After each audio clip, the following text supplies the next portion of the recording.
اعوذ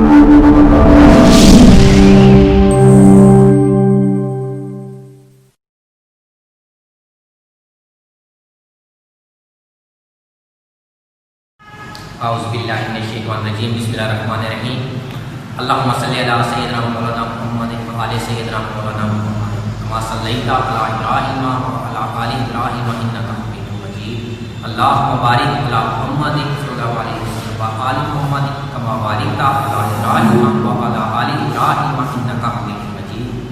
Dear students, today we will start our second lesson number 2 of 7th class. Our villages ہمارے دیہات. بیٹا ہمارا lecture number 6 ہے, lesson number 2 ہے, اور اس کا آج ہم پیراگراف نمبر 1 سے لے کے پیراگراف نمبر 5 تک پڑھیں گے. آپ لوگوں نے بکس اپنے نوٹس سامنے رکھ لیں. آج ہم سٹارٹ کر رہے ہیں پہلے ورڈس میننگ, اس کے بعد ہم اس کی ٹرانسلیشن سٹارٹ کریں گے. سب سے پہلے پیراگراف نمبر 1 آپ دیکھ لیجیے گا. بیٹا پیراگراف نمبر 1 کا آپ کا پہلا ورڈ ہے ٹائر. ٹھیک ہے, ٹائر تھک جانا. سجیسٹڈ مشورہ دیا.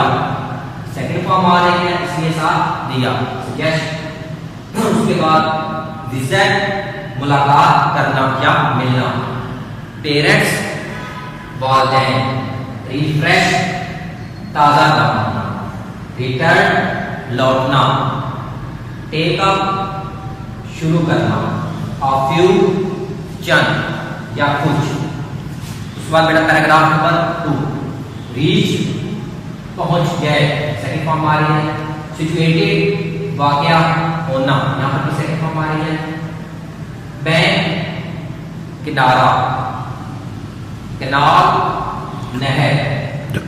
اوور جائے بہت خوش. ریلیٹیوز رشتہ دار. گیدرڈ اکٹھے ہوئے, یہاں پر بیٹا سیکنڈ فارم. اس کے بعد بیٹا آ گیا آپ کا پاس پیراگراف نمبر 3 پیسفل پرامن. کام, اس کو بیٹا کال نہیں پڑھنا, کام ایل سائلنٹ. خاموش. ریفریشنگ تازہ دم کرنے والی. انسپائرنگ روح افزا. نوائز شور. پاپولیشن آبادی. یوزلی عام طور پر. لیس کم. کائنڈ قسم. اس کے بعد پیراگراف نمبر 4 آ رہا ہے. آفر ادا کرنا. اسمالر زیادہ چھوٹے. Second smaller smallest. الیکٹریسٹی بجلی. پرووائڈ فراہم کرنا یا مہیا کرنا. شیڈی سایہ دار. سمر گرمیاں, کہتے ہیں سمر ویکیشن گرمیوں کی چھٹیاں. آفٹر نون سپہر. نون ہوتا ہے آپ کا دوپہر, اس کے بعد آفٹر نون دوپہر کے بعد جو ہوتا ہے اس کو کہتے ہیں سپہر. اس کے بعد بیٹا ہے پیراگراف نمبر 5 پوسٹ آفس ڈاکخانہ. نیئر بائی قریبی. ٹاؤن قصبہ. بگ بگر بگیسٹ, یہ سیکنڈ ڈگری ہے. بگر زیادہ بڑا. موسٹلی زیادہ تر. فار آف دور. ایجوکیٹڈ پڑھے لکھے. پوسٹل نیڈس ڈاک سے متعلقہ ضروریات. یہ بیٹا آپ کا پیراگراف نمبر 1 سے لے کے پیراگراف نمبر 5 تک آپ کے ورڈز ملیں. اپنی بک سامنے رکھ لیں. بک کا پیج نمبر ہے 15. اب ہم اسی بیٹا پیراگراف نمبر 1 کی ٹرانسلیشن ریڈنگ اور ٹرانسلیشن سٹارٹ کرنے جا رہے ہیں. اعوذ باللہ من الشیطان الرجیم بسم اللہ الرحمن الرحیم. Once Anjum's father was very tired of his office work. ایک مرتبہ انجم کے والد اپنے دفتر کے کام سے بہت تھک گئے تھے. Once ایک دفعہ انجم's father, انجم کے ساتھ بیٹا چھوٹا ڈاٹ لا کے ساتھ ایس لگا, اس کو بولتے ہیں اپوسٹروفی. اس کا مطلب ہوتا ہے کاف ای یا کے, یہ ملکیت کے سینس میں لاتا ہے. Once Anjum's father, ایک دفعہ انجم کے والد was very tired, بہت تھک گئے تھے of his office work, اپنے دفتر کے کام سے. He didn't know what to do. وہ سمجھ نہیں پا رہے تھے کہ کیا کریں, ان کو سمجھ نہیں آ رہی تھی کہ کیا کریں. His wife suggested him to take a few days leave from his office and visit his parents in Nurpur village. His wife suggested, ان کی بیوی نے مشورہ دیا, ان کو to take few days leave, کہ وہ کچھ دن کی چھٹیاں لیں, from office دفتر سے, and visit اور ملاقات کریں his parents اپنے والدین کی ان نورپور ولیج نورپور گاؤں میں. ان کی بیوی نے ان کو مشورہ دیا کہ وہ دفتر سے کچھ دن کی چھٹیاں لیں اور اپنے والدین سے ملنے یا ملاقات کرنے نورپور گاؤں چلیں یا جائیں. He would be refreshed by living in the village. وہ گاؤں میں رہ کر بالکل تازہ دم ہو جائیں گے. He would be refreshed. وہ تازہ دم ہو جائیں گے by living in the village. گاؤں میں رہ کر وہ گاؤں میں رہ کر تازہ دم ہو جائیں گے. After a few days, he would return home quite fresh to take up his work again. After few days, چند روز بعد he would return. وہ واپس لوٹیں گے home گھر quite fresh. بالکل تازہ دم to take up his work again. اپنا کام دوبارہ شروع کرنے کے لیے. اور چند دن بعد اپنا کام دوبارہ شروع کرنے کے لیے بالکل تازہ دم ہو کر لوٹیں گے. یہ تھا آپ کا paragraph number 1. Now we are starting paragraph number 2.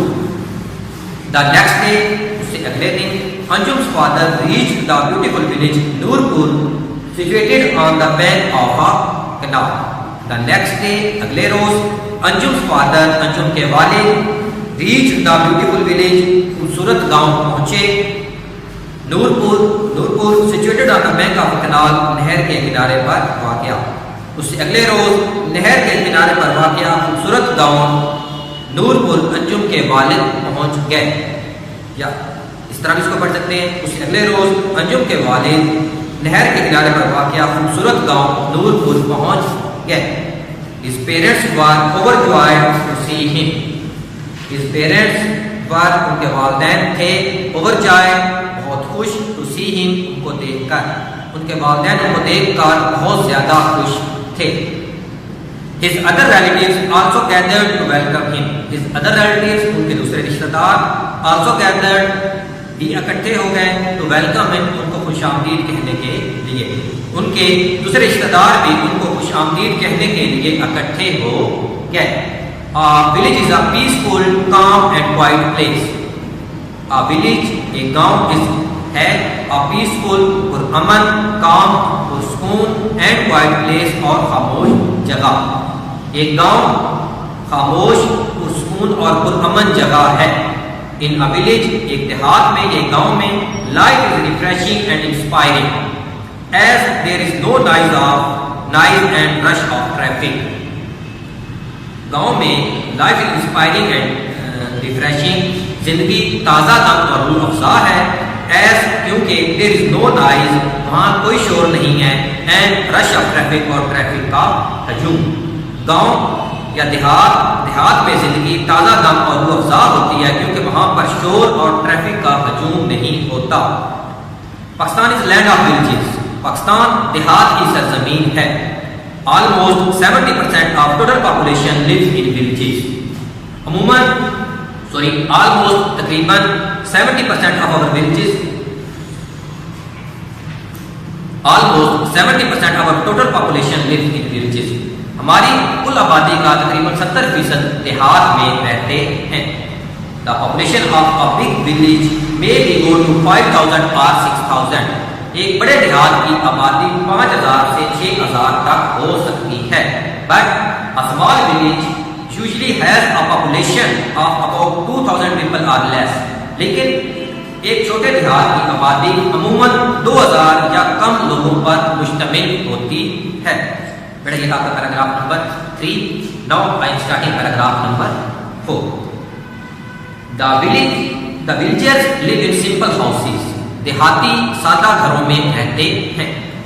Every village has a masjid where people offer prayer. ہر دیہات میں ایک مسجد ہوتی ہے جہاں پر لوگ نماز ادا کرتے ہیں. Some of the smaller villages do not have electricity. کچھ چھوٹے دیہات میں بجلی نہیں ہوتی. The villages have green trees in and around their houses. دیہاتیوں کے گھروں میں اور ارد گرد سرسبز درخت ہوتے ہیں. These trees provide shady sitting places in summer afternoons. The tree provides, درخت مہیا کرتے ہیں, shady sitting places, بیٹھنے کی سایہ دار جگہ, in the summer afternoon, گرمیوں کی سپہر میں. یہ درخت گرمیوں کی سپہر میں بیٹھنے کے لیے سایہ دار جگہ فراہم کرتے ہیں. Paragraph number 5. Usually, a small village does not have a hospital, a high school, and a post office. عموماً چھوٹے دیہات میں ہسپتال، ہائی اسکول اور ڈاکخانہ نہیں ہوتا. عموماً چھوٹے دیہات میں ہسپتال، ہائی اسکول اور ڈاکخانہ نہیں ہوتا. High school are in nearby town and bigger villages. High school قریبی قصبوں اور بڑے دیہات میں ہوتے ہیں. Mostly people living in far off villages are not educated. عموماً عام طور پر دور دراز کے دیہات میں رہنے والے لوگ پڑھے لکھے نہیں ہوتے. A teacher of village primary school takes care of postal needs of the villagers. A teacher of village primary school ایک پرائمری اسکول کا استاد یا ایک دیہات کے پرائمری اسکول کا استاد takes care of the postal need of the villagers. دیہاتیوں کی ڈاک کی ضروریات کا خیال رکھتا ہے. ایک پرائمری اسکول کا دیہات میں موجود پرائمری اسکول کا استاد دیہاتیوں کے ڈاک کی ضروریات کا خیال رکھتا ہے. He also reads and writes letter for them. وہ ان کے لیے خط لکھتا اور پڑھتا بھی ہے. بیٹا یہ تھے آپ کے آج لیسن نمبر 2 ہم نے معاف کر لیا ہے. اس اگلے لیکچر میں انشاءاللہ ہم اس لیسن کو کمپلیٹ کریں گے. اللہ حافظ.